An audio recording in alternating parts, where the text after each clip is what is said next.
খুলনাবাসী 24-এর চেতনা, এই 24-এর চেতনা অপশাসন, স্বৈরশাসন এবং মানুষের মুখ চেপে ধরার বিরুদ্ধে দীর্ঘ অপসীম সংগ্রাম। এই চেতনাকে অক্ষুণ্ণ রাখতে হবে। মা মাটি স্বাধীনতার পক্ষে, আধিপত্যবাদের বিরুদ্ধে এই নাগরিক মানুষদের বিজয় চিরকাল নিশ্চিত ছিল, ভবিষ্যতেও থাকবে।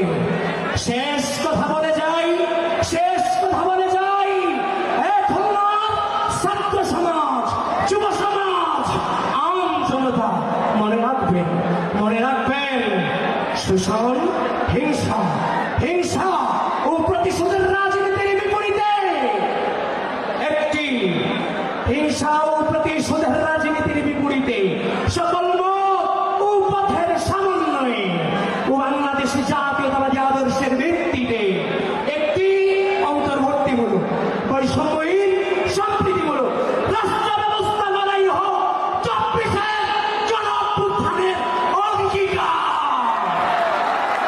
আল্লাহ হাফেজ।